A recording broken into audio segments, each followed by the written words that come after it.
Hello અને નમસ્કાર મિત્રો, કેમ છો બધા? મજામાં ને? મિત્રો, હું અનુપ મહેતા ફરી એકવાર સ્વાગત કરું છું તમારું તમારી પોતાની ચેનલ પર. મિત્રો, આજના આ વિડીયોમાં આપણે લોકો કિડની વિશેની સંપૂર્ણ ચર્ચા કરવાના છીએ, જેમાં હું તમને લોકોને જણાવવાનો છું કે કિડની ખરાબ થાય ત્યારે શરૂઆતમાં કેવા કેવા લક્ષણો જોવા મળે છે. તેની સાથે સાથે ખરાબ થયેલી કિડનીને ફરીથી તંદુરસ્ત બનાવવા માટે કયા કયા ફળો છે અને કઈ કઈ એવી વસ્તુઓ છે કે જેને ખાવાથી અને જેને કરવાથી આપણી કિડની છે તે સંપૂર્ણપણે ફરીથી તંદુરસ્ત બની શકે છે. આ ઉપરાંત મિત્રો વાત કરવા જાઉં તો વિડીયોના અંતમાં અમુક એવા ચોક્કસ ઉપાયો પણ હું તમને લોકોને સૂચવવાનો છું કે જેને તમે લોકો જો કરી લેશો તો ગેરંટી સાથે કિડનીને લગતી ગમે તેવી સમસ્યા હશે તે સંપૂર્ણપણે અને જડમૂળમાંથી દૂર થઈ જશે. તો ચાલો જરા પણ વાર ન લગાડતા સીધો જ શરૂ કરી દઈએ આજનો વિડીયો. મિત્રો, સૌથી પહેલાં તો તમને લોકોને જણાવી દઉં કે કિડનીનું કાર્ય શું છે. તો આપણા લોહીની અંદર જે ગંદકી જમા થાય છે તેને પેશાબ મારફતે શરીરમાંથી બહાર કાઢવાનું કાર્ય આપણી કિડની કરે છે. પરંતુ જ્યારે આ કાર્ય આપણી કિડની બરાબર રીતે નથી કરી શકતી ત્યારે આ ગંદકી છે તે આપણા લોહીની અંદર ધીમે ધીમે જમા થવા લાગે છે અને તેના પરિણામ સ્વરૂપે તેની અસર આપણા શરીરના તમામ અંગો પર જુદી જુદી રીતે થાય છે અને તેના સ્પષ્ટ લક્ષણો છે તે આપણા શરીરમાં જોવા મળે છે. આ ઉપરાંત મિત્રો વાત કરવા જાઉં તો કિડની જ્યારે શરૂઆતમાં ધીમે ધીમે ખરાબ થવાની શરૂઆત થાય છે ત્યારે બહુ ઓછા લક્ષણો એવા હોય છે કે જે પકડમાં આવે છે અને જ્યારે આ લક્ષણો ખૂબ જ વધારે સ્પષ્ટ અને દેખીતા બને છે ત્યારે લગભગ આપણી કિડની છે તે 70થી 80% સુધી ખરાબ થઈ ગઈ હોય છે. અને એટલા માટે તો મેડિકલ સાયન્સની ભાષામાં કિડની ખરાબ થવાની પ્રક્રિયાને સાયલેન્ટ કિલર તરીકે પણ ઓળખવામાં આવે છે. પણ મિત્રો, ગભરાવાની જરૂર નથી, કારણ કે આજના આ વિડીયોમાં હું તમને લોકોને એવા 5 થી 6 લક્ષણો સૂચવવાનો છું કે જે કિડની ખરાબ થવાની શરૂઆતના સ્ટેજમાં જ આપણા શરીરમાં જોવા મળે છે અને જો તેને ધ્યાનપૂર્વક ઓબ્ઝર્વ કરી લેવામાં આવે, તેના પર ધ્યાન દેવામાં આવે તો ખૂબ જ સરળતાથી આપણે આ સમસ્યાથી બચી શકીએ છીએ. કયા છે તે લક્ષણો? તો ચાલો એ જણાવી દઉં. મિત્રો, સૌથી પહેલું અને મહત્વનું લક્ષણ છે કે તમારા પેશાબમાં બદલાવ થવો. જી હા મિત્રો, એક સામાન્ય માણસ છે તે 24 કલાક દરમિયાન એટલે કે આખા દિવસ દરમિયાન લગભગ 6 થી 10 વાર પેશાબ કરવા માટે જાય છે. પણ છેલ્લા અમુક દિવસો દરમિયાન જો તમારી આ પેશાબ કરવા જવાની જે તીવ્રતા છે તેમાં ખૂબ જ વધારો થઈ ગયો છે. ખાસ કરીને વાત કરવા જાઉં તો રાત્રે ઉઠીને પણ તમારે વારંવાર પેશાબ કરવા માટે જવું પડે છે, તો ચોક્કસથી તમારે લોકોએ અહીં ધ્યાન દેવાની જરૂર ચોક્કસથી છે, કારણ કે બની શકે કે તમારી કિડની છે તે ધીમે ધીમે ખરાબ થવા લાગી હોય. આ ઉપરાંત મિત્રો વાત કરવા જાઉં તો આ પેશાબ કરવા જાઓ છો તો તે સમયે તમારા પેશાબની અંદર ખૂબ જ વધારે ફીણ ઉત્પન્ન થાય છે અથવા તો પેશાબમાંથી ખૂબ જ વધારે ગંદી સ્મેલ આવે છે, તો પણ આ લક્ષણને અવગણવાની ભૂલ ન કરવી જોઈએ. મિત્રો, આ લક્ષણો છે તેમાં ફીણ આવવાનો જે લક્ષણ છે તેને તમે લોકો ઊભું ટોયલેટ હોય તો તેમાં જ્યારે યુરિન કરો છો ત્યારે તમને લોકોને આ લક્ષણ છે તે સામાન્ય રીતે જોવા મળતું હોય છે. પણ આ ફીણ છે તે 2 થી 3 મિનિટ સુધી તમારા ટોયલેટમાં જેમ છે તેમ જ રહે છે, તો ચોક્કસથી આપણે લોકોએ અહીં અવગણવું ન જોઈએ અને તરત જ તેની તપાસ કરાવવી જોઈએ. કારણ કે અહીં જે ગંદી સ્મેલ પેશાબમાં આવે છે તે સ્પષ્ટ સૂચન કરે છે કે આપણા યુરિનની અંદર પ્રોટીન છે તે લીકેજ થઈ રહ્યું છે. અને મિત્રો, પેશાબમાં ક્રિએટિન આવવાના 1 થી 2 વર્ષ પહેલાં જ પ્રોટીન છે તે લીક થવા લાગે છે. માત્ર આ લક્ષણ પણ આપણે લોકોએ ચોક્કસથી ધ્યાન દેવું જોઈએ. ત્યાર પછી વાત કરવા જાઉં તો ઘણીવાર ઘણા લોકોને પેશાબ છે તે કરતા સમયે પેશાબ અટકીને આવતો હોય છે, અથવા તો ઘણીવાર ઘણા લોકો સાથે એવું બને કે પેશાબ કરતા સમયે તેમનામાં બળતરા જોવા મળે છે. તો મિત્રો, આ પ્રકારનું લક્ષણ છે તે પણ એક પ્રકારનું કિડનીની અંદર થયેલું ઇન્ફેક્શન છે તેનું સૂચન કરે છે અને તેને પણ આપણે લોકોએ અવગણવું ન જોઈએ. તેની સાથે સાથે ઘણા લોકોની અંદર પગની અંદર એકદમ સોજો આવી જાય છે, અથવા તો વહેલી સવારે જ્યારે તે લોકો ઉઠે છે ત્યારે તેમની આંખોની નીચેના આ જે પોપચા હોય છે તે એકદમ ફૂલી ગયેલા જણાય છે. જો મિત્રો તમારી સાથે પણ આવું થઈ રહ્યું છે તો આ લક્ષણને અવગણવું ન જોઈએ, કારણ કે આ પણ કિડની ખરાબ થવાનું શરૂઆતી લક્ષણ છે. આવું શા માટે થાય છે તો એ જણાવી દઉં. કારણ કે આપણી કિડની છે તે માત્ર લોહીમાં રહેલી ગંદકી છે તેની જ સફાઈ કરવાનું કામ નથી કરતું, પરંતુ તેની સાથે સાથે આપણા શરીરની અંદર રહેલું વધારાનું જે સોડિયમ છે તેનો પણ શરીરમાંથી નિકાલ કરવાનું કાર્ય કરે છે. હવે આ કિડનીના ફિલ્ટર બરાબર રીતે જ્યારે પોતાનું કાર્ય નથી કરી શકતા ત્યારે બને છે એવું કે આ સોડિયમ ધીમે ધીમે આપણા શરીરમાં જમા થવા લાગે છે અને ગુરુત્વાકર્ષણ બળના કારણે તે આપણા પગ તરફ જાય છે અને પગમાં સોજો આવી જાય છે. મિત્રો, આ જ સોડિયમના કારણે વહેલી સવારે તમે ઉઠો છો ત્યારે તમારી આંખોની નીચે પફીનેસ એક પ્રકારે જોવા મળે છે, એક પ્રકારે આંખોની નીચેના પોપચા છે તે ફૂલેલા જોવા મળે છે. તો આ પ્રકારનું લક્ષણ જો તમારા શરીરની અંદર જોવા મળતું હોય તો તેને અવગણવું ન જોઈએ અને તરત જ તેની તપાસ કરાવવી જોઈએ. ત્યાર પછી મિત્રો આગલું લક્ષણ વાત કરવા જાઉં તો ખૂબ જ વધારે થાક લાગવો. જી હા મિત્રો, તમે લોકો આખી રાત્રિ દરમિયાન પૂરેપૂરો આરામ કરો છો અને છતાં પણ વહેલી સવારે ઉઠો છો ત્યારે તમારા શરીરની અંદર ખૂબ જ વધારે થાક લાગેલો રહે છે, તો આ લક્ષણને પણ અવગણવું ન જોઈએ. કારણ કે આપણા લોહીની અંદર રહેલા લાલ કણો છે તે જ આપણા શરીરના બધા જ અંગો સુધી ઓક્સિજનને પહોંચાડવાનું કાર્ય કરે છે અને આ ઓક્સિજનના કારણે જ આપણું શરીર છે તે સ્ફૂર્તિમાં રહે છે અને આપણે લોકો એકદમ ઉર્જાવાન અનુભવ કરીએ છીએ. પરંતુ બને છે એવું કે હવે કિડની પોતાનું કાર્ય બરાબર રીતે નથી કરી શકતી, ત્યારે આ લાલ કણો છે તે પણ પૂરતી માત્રામાં નથી બનતા અને તેના પરિણામ સ્વરૂપે આ ઓક્સિજન પણ આપણા શરીરના તમામ અંગો સુધી યોગ્ય માત્રામાં નહીં પહોંચી શકે અને તેના કારણે આપણા શરીરમાં થાકનો અહેસાસ થાય છે. એનું કારણ એ છે કે લાલ કણો બનવા માટે જવાબદાર એક ચોક્કસ પ્રકારનો અંતઃસ્ત્રાવ છે અને એ અંતઃસ્ત્રાવનું નામ છે EPO. મિત્રો, આ EPO નામનો અંતઃસ્ત્રાવ કે જે આપણી કિડની માટે ખૂબ જ વધારે ઉપયોગી છે અને કિડની દ્વારા જ બનાવવામાં આવે છે. આ EPO અંતઃસ્ત્રાવ દ્વારા જ લાલ કણો છે તેનું નિર્માણ કરવામાં આવે છે. એ જ લાલ કણો કે જે આપણા શરીરના તમામ અંગો સુધી ઓક્સિજનને પૂરું પાડવાનું કાર્ય કરે છે. માટે જો આ EPO અંતઃસ્ત્રાવનું ઉત્પાદન જ ઘટી જશે તો આપણા શરીરમાં હંમેશા માટે થાકનો અહેસાસ તો રહેવાનો જ છે.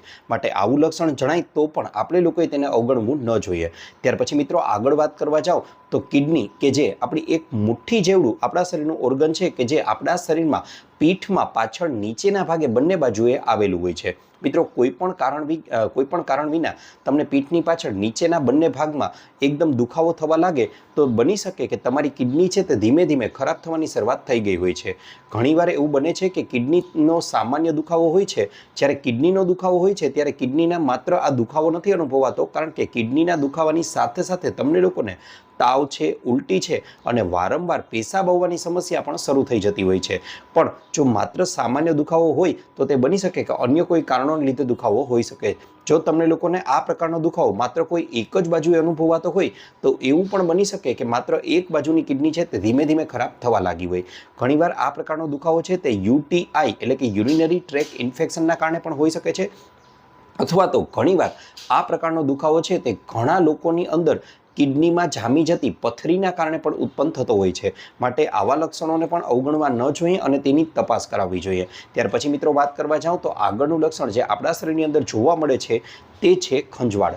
જી હા મિત્રો, શરીર આખા પર તમને લોકોને વારંવાર ખંજવાળ આવતી હોય અને કોઈ ડર્મેટોલોજિસ્ટ એટલે કે સ્કિન ડૉક્ટરને બતાવવા છતાં અને તેમની દવાનો ઉપયોગ કરવા છતાં પણ કોઈ ચોક્કસ પ્રકારે આનું નિરાકરણ નથી નીકળી રહ્યું, ત્યારે ડર્મેટોલોજિસ્ટ તમને લોકોને હંમેશા માટે એક ટેસ્ટ કરાવવાનું સૂચન કરે છે કે જે ટેસ્ટનું નામ છે KFT, કે જેને કિડની ફંક્શન ટેસ્ટ તરીકે સૂચવવામાં આવે છે.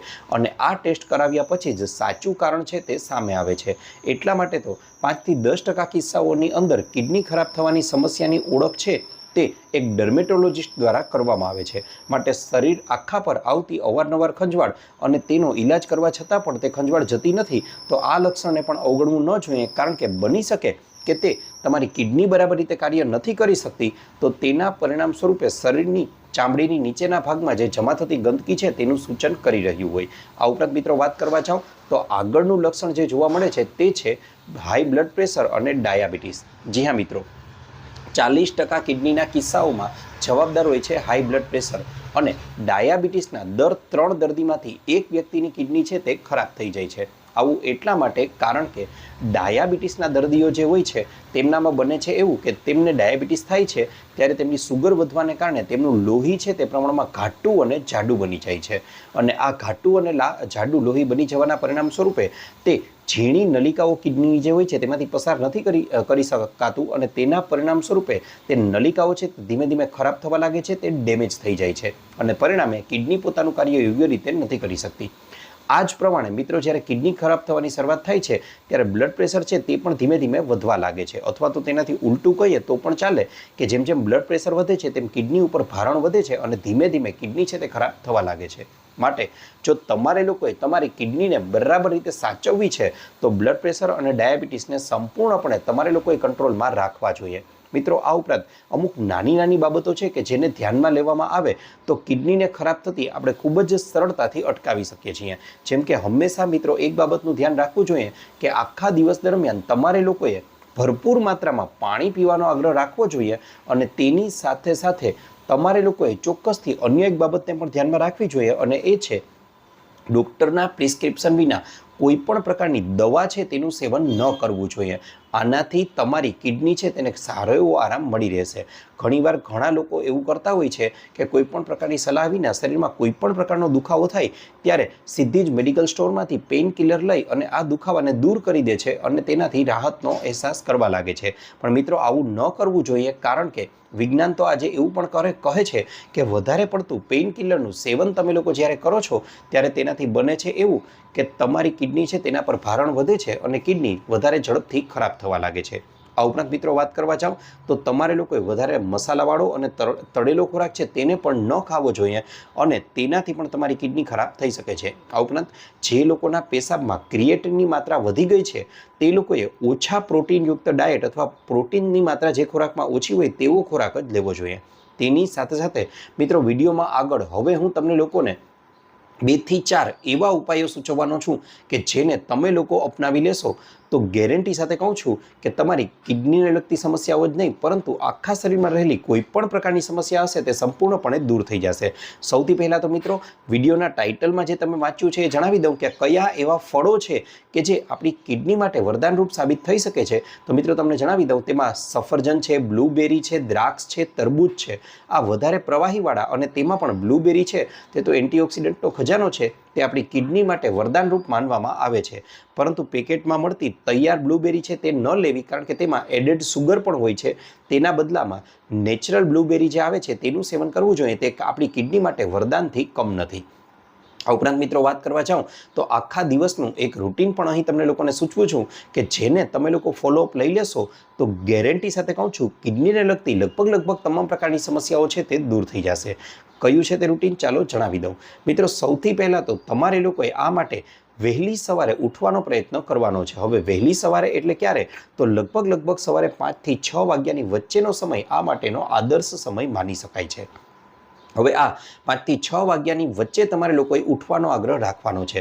5 થી 6 વાગ્યાની વચ્ચે ઉઠી જાઓ પછી તરત જ તમારે લોકોએ વાસી મોઢે જ 1 ગ્લાસ, 2 ગ્લાસ, 3 ગ્લાસ કે 4 ગ્લાસ જેટલું પાણી છે તેને ગરમ કરી અને નવસેકું રહે ત્યારે તેને પી જવાનું છે. તમારી ક્ષમતા મુજબ 1 ગ્લાસથી શરૂ કરી અને મેક્સિમમ 4 ગ્લાસ સુધી પી શકો છો.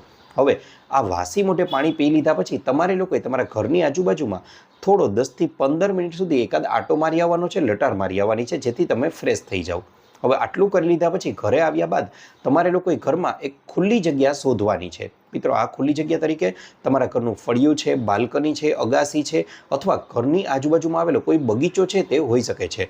ટૂંકમાં કહું તો એવી જગ્યા પસંદ કરવાની છે કે જે તમારે કુદરતની વધારે તમારી જાતને નજીક રાખે. હવે આ જગ્યાએ બેસી અને તમારે લોકોએ સૌથી પહેલાં તો કોઈ એક યોગા મેટ છે, ચાદર છે, પાથરણું છે, આસન્યું છે, કાંઈ પણ એક વસ્તુ પાથરી તેના પર બેસી જવાનું છે પલોઠી વાળીને.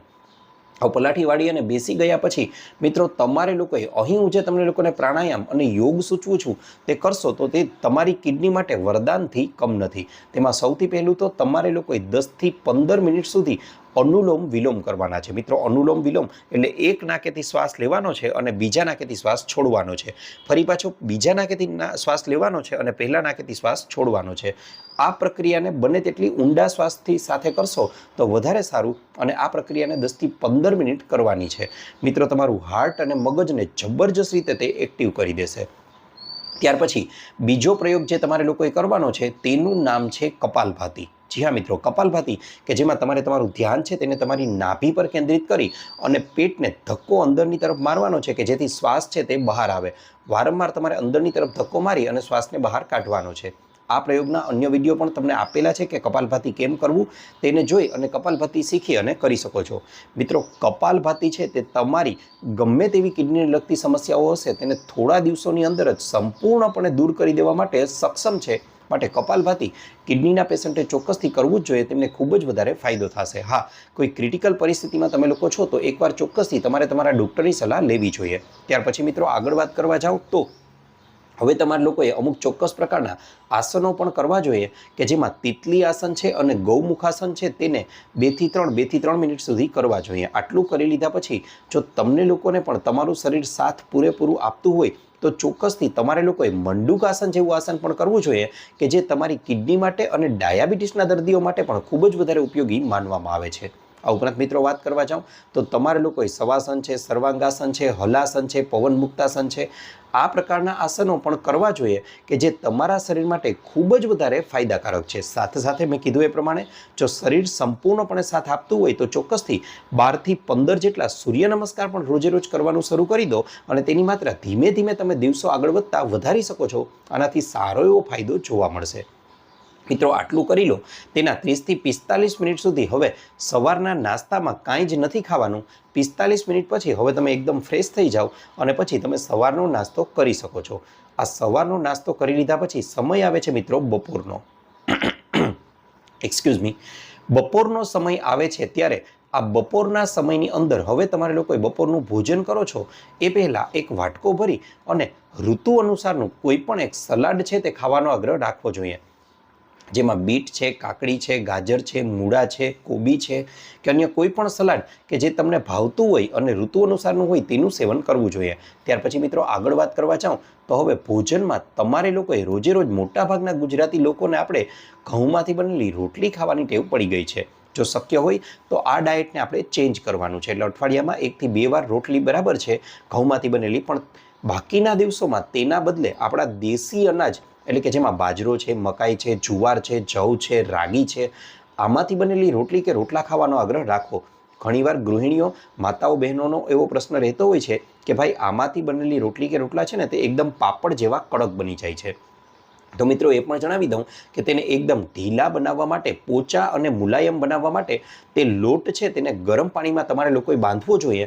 તેનાથી એકદમ મુલાયમ અને પોચી રોટલી બનશે. અને જો મિત્રો આ શક્ય નથી તો તેનો પણ ઉપાય સૂચવી દઉં તમને લોકોને કે રોજે રોજ રોટલી જ ખાવી ફરજિયાત છે તો તમે લોકો એટલું ચોક્કસથી કરજો કે હવે તમે લોકો રોજે રોજ 4 રોટલી ખાતા હતા તો તેના બદલામાં 3 જ રોટલી ખાવાનો આગ્રહ રાખો. 1 રોટલી ઘટાડી તેની સામે તમે જે શાક ખાઓ છો તે શાકની માત્રા બમણી કરી દેવાની છે. એટલે પહેલાં 1 વાટકી શાક ખાતા હતા તો હવે તે 2 વાટકી જેટલું શાક ખાવાનું શરૂ કરી દો. તેની સાથે સાથે 1 વાટકો દહીં અથવા તો 1 ગ્લાસ જેટલી છાશ પીવાનો પણ આગ્રહ રાખશો તો તે તમારા શરીર માટે ખૂબ જ વધારે ઉપયોગી બની શકે છે. આ ઉપરાંત મિત્રો એક બાબત હંમેશા યાદ રાખજો કે તમારે લોકોએ એક વસ્તુ ધ્યાનમાં રાખવાની છે કે તમારી જે થાળી છે તેને બને તેટલી રંગબેરંગી બનાવવાનો પ્રયત્ન કરવાનો છે. એવું જરાય નથી કહી રહ્યો કે અહીં તમારે લોકોએ મીઠાઈઓથી થાળીને ભરી દેવાની છે. મિત્રો રંગબેરંગીથી મતલબ મારો અહીં એવો છે કે તમે લોકો જ્યારે ફળો અથવા શાકભાજીની માર્કેટમાં, બજારમાં ખરીદી કરવા માટે જાઓ છો ને ત્યારે એટલો આગ્રહ યાદ રાખજો કે હંમેશા બધા જ રંગના શાકભાજી અને બધા જ રંગના ફળો ખરીદવાનો આગ્રહ રાખશો ને તો તમારા શરીરની અંદર ક્યારેય પણ કોઈ પણ પ્રકારના પોષક તત્વની ઉણપ છે તે નહીં સર્જાય. આ ઉપરાંત મિત્રો આગળ વાત કરવા જાઉં હવે તો તમારે લોકોએ બને તેટલી સફેદ વસ્તુઓ છે તેને અવોઇડ કરવાની છે કે જેમાં મીઠું છે, ખાંડ છે, મેંદો છે અને ચોખા છે. આ વસ્તુઓને બને તેટલી રોજના ડાયટમાંથી ઓછી કરો. બસ આટલું કરી લીધા પછી ભોજન પૂરું થાય ત્યારે 1 ચમચી જેટલી વરિયાળી ખાવાનો પણ આગ્રહ રાખશો ચાવીને તો તેનાથી તમને લોકોને જબરજસ્ત ફાયદો જોવા મળશે. ત્યાર પછી મિત્રો આગળ વાત કરવા જાઉં હવે તો એક્સક્યુઝ મી, હવે સમય આવે છે સાંજનો. સાંજનો સમય આવી જાય ત્યારે હવે તમારે લોકોએ એક વસ્તુ ચોક્કસથી કરવાની છે અને એ છે આ સમયે ધ્યાન આપવાનું છે. કારણ કે મોટાભાગના લોકો આ ભૂલ કરે છે અને તેના કારણે જ કિડનીને લગતી સમસ્યાઓ અને શરીરમાં ઉત્પન્ન થતી તમામ પ્રકારની સમસ્યાઓ આના માટે જવાબદાર છે.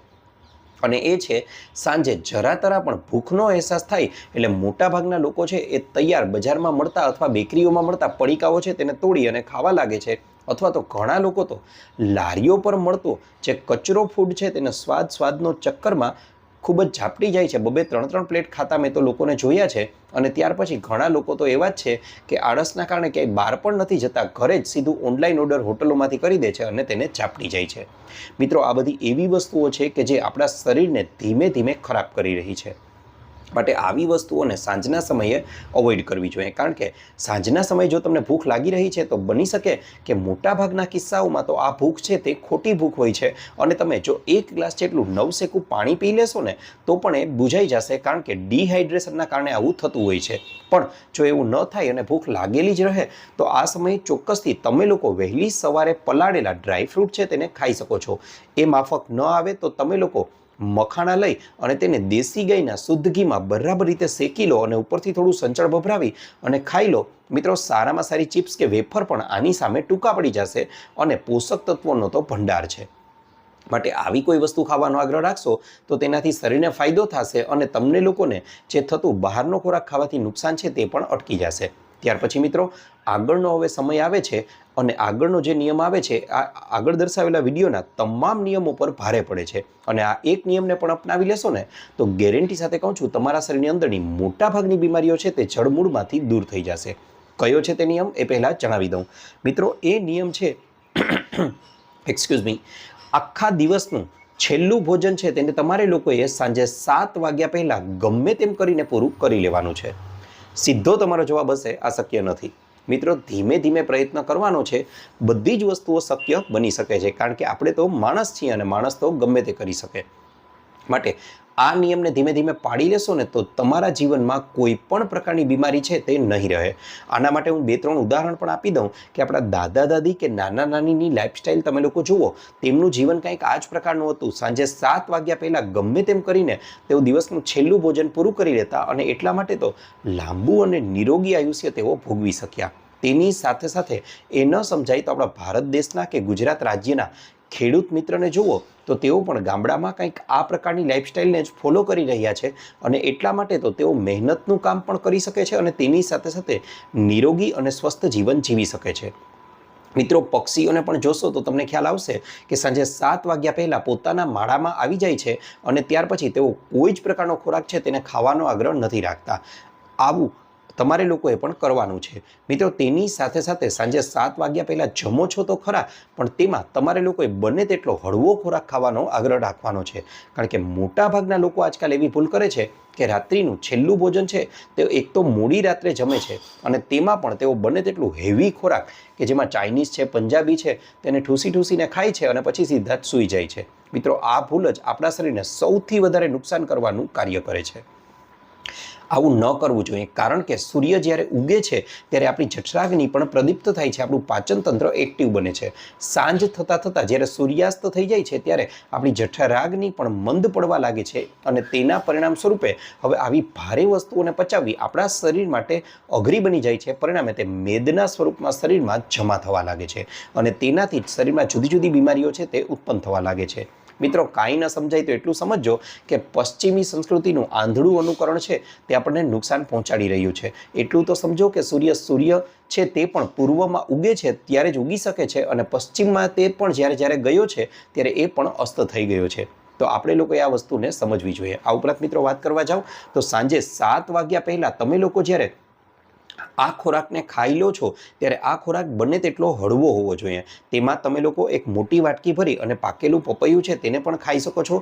તેની સાથે સાથે કઢી ખીચડી છે, દાળ ભાત છે, શાકભાજીનો સૂપ છે, પોહા છે કે આ પૈકી કોઈ પણ અન્ય વસ્તુઓ પણ તમે ખાઈ શકો છો કે જે પચવામાં હળવી હોય. હવે શા માટે હળવી વસ્તુ ખાવી જોઈએ? તો મિત્રો, આને 7 વાગ્યે તમે ખાઈ લેશો તો એ રાત્રે 10-10:30 વાગ્યા સુધીમાં તો આરામથી પચી જશે અને 10:30થી બીજા દિવસે 7 કે 8 વાગ્યા સુધીનો સમય હશે ને એ તમારા શરીર માટેનો સેલ્ફ હિલિંગ માટેનો સમય હશે, એક પ્રકારે ઉપવાસનો સમય હશે અને આ સમયગાળા દરમિયાન જ તમારું શરીર છે તે પોતાની જાત માટે સમય ફાળવશે અને તેની અંદર રહેલી નાની મોટી ગમે તેવી બીમારીઓ હશે ને તેને પોતે જ રિપેર કરવા લાગશે. બસ આખા દિવસનું આ એક રૂટીન છે તેને ફોલો કરી લો. ગેરંટી સાથે કહું છું મિત્રો, તમારા શરીરની અંદર કોઈ પણ પ્રકારની બીમારી નહીં રહે. પણ એવું નથી કે એક દિવસ ફોલો કર્યો અને બીજા દિવસે બધી બીમારીઓ દૂર થઈ ગઈ. ના, એવું વિચારતા હોવ તો એ પણ છોડી દેજો. આ માટે તમારે મહિનાઓનો સમય આપવો પડશે. પણ ગેરંટી સાથે કહું છું 10-15 દિવસ કરશો ને એટલે ધીમે ધીમે ફેરફારો છે તે તમારા શરીરની અંદર તમને જોવા મળશે. તો મિત્રો આ તો હતો અમારો આજનો વિડીયો. આશા રાખું છું આપને અમારો વિડીયો ગમ્યો હશે. વિડીયો ગમ્યો હોય તો લાઇક કરજો, ચેનલને સબસ્ક્રાઇબ કરજો. આ ઉપરાંત આપને પણ હેલ્થ કે બ્યુટી સંબંધિત અન્ય કોઈ પણ સમસ્યા હોય તો એ પણ જણાવજો. અમે તેના અનુરૂપ પણ નવા વિડીયો લાવવાનો પૂરતો પ્રયાસ કરીશું. તેની સાથે સાથે જો તમે લોકોએ પણ આ વિડીયોને અહીંયા સુધી જોઈ જ લીધો છે તો એ જણાવવાનું ભૂલશો નહીં કે તમે લોકો આ વિડીયોને ક્યાંથી જોઈ રહ્યા છો, કયા ગામ, કયા શહેર, કયા તાલુકા, કયા જિલ્લા, કયા રાજ્ય કે કયા દેશમાંથી. કારણ કે અમને લોકોને જાણીને ખૂબ જ આનંદ થાય છે કે અમારી ઓડિયન્સ અમને ક્યાંથી જોઈ રહી છે. આપનો ખૂબ ખૂબ આભાર.